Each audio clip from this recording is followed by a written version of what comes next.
Apologies if my voicing, editing, or VTuber emoting are a little lackluster. Recording and editing scripted videos like this is a first for me. So the new Tomodachi Life Direct just happened, right? That's not true, it's been like 10 days. But you know I'm hyped. I mean, I've been watching nothing but people's reactions to the Direct since I saw it myself. I haven't even given myself the chance to see Deltarune Toilet Theory or Pirates of Astral's Dust 2. Now that's crazy. It's just that exciting. I have a lot to say about it too. So much so that I don't think I could get it all out in a normal stream. Hence the video. The game, right? They showed off more of it and it looks super good. The first thing I should probably say is a major concern I did have with the game, that being the art style change and everything that had me worried the game would take a massive departure from how the original Tomodachi Life felt like. And I am happy to say that that is not the case. The Tomodachi Life that we know and love is 100% back. Apart from Street Pass.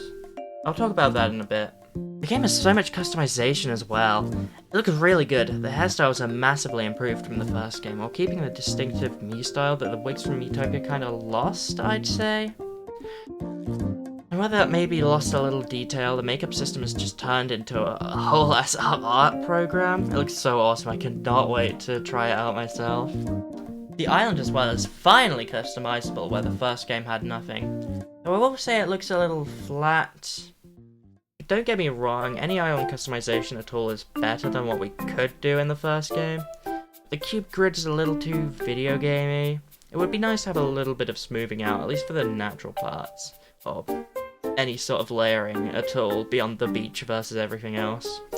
It's a small thing I'm aware, but part of me specifically is just a big fan of pretty looking areas and aesthetics like that of the first game's island.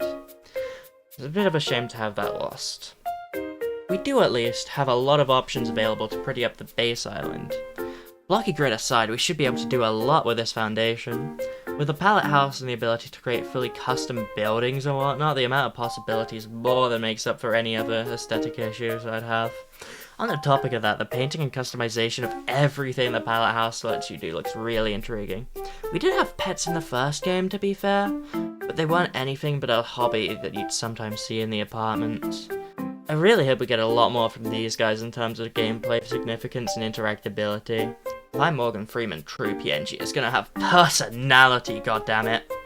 But besides that, the aesthetics and personality of the Miis has also gotten a big upgrade, it would seem. The facial features look way more varied, even without the crazy face paint makeup feature, and the little quirks you give them seem so specific and unique that you could really create whoever you want, better than you could ever before.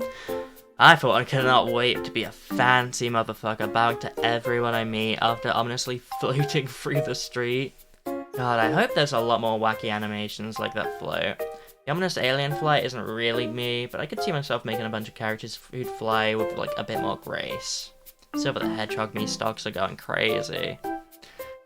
Unfortunately, not everything is sunshine and rainbows and improvements with what we are or might be getting. Of course, what I'm talking about is the Mii sharing. They killed Mii sharing. They took online Mii sharing out back and shot it with a gun. So we can only share our Miis with people locally now. So Street Pass is back. Kinda, in a way. To be entirely fair, I don't think this will impact me that much, as I've just about enough trust in my creative skills to make my own wacky Miis, and was planning on making most, if not all of them myself anyways.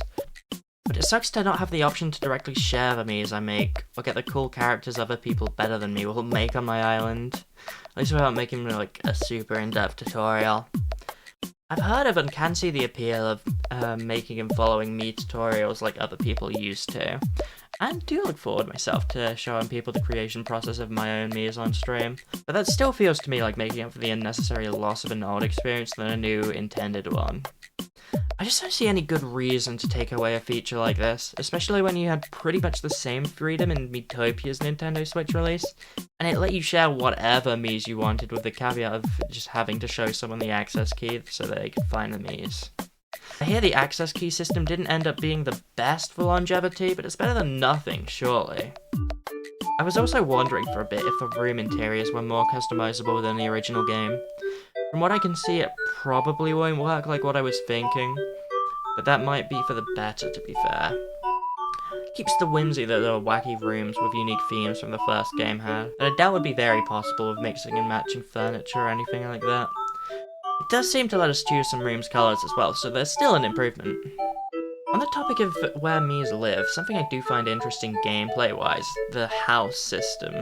I've heard a lot of concerns about the amount of Miis you'll be able to have in an island possibly being less than what you could do in the old game. And from what I can glean, it looks like that might be true in a way, but also not, in a really interesting sense. What I'm getting at is that you'll need to be careful with the Miis you make and when you make them, because each Mii takes up a space with their home at first, and it looks like you'll need to spend some time letting them form bonds with the others to let them move in together and take less space. Of course, there's a likely chance you get to just put any groups of characters together after unlocking the house the first time, but to be honest, I'm hoping not. Saying this because when I was playing the original Tomodachi Life, it did at points feel like I was just making Miis I wanted to make and moving on to the next, paying no attention to some of them. Nothing bad about having the freedom to do that, to be fair. Being pushed to engage with the game more would be nice for me, personally. Also, for one last aside, something it looks like the Mii games are keeping is their godly British English localizations. The other games had this too, where they put a crazy amount of detail into the dialogue, and it has even the smallest Britishisms. Or whatever the word is. As a British person myself, unfortunately, it was always cool to see how much care was put into representing a, quite frankly, pretty bland culture when they could have just used American English and nobody would complain. It's whimsical. Bringing this up because I do hope you get to choose what the Miis refer to you as, regardless of localization. If the UK version forces me to be called the Caretaker, ultimately that's cool enough, but I would like to be able to be referred to as leader, like I'm heading some kind of cult. Or I wonder what other things you could be called, maybe some sort of themed things, like director or manager, I don't know. There's probably something there though.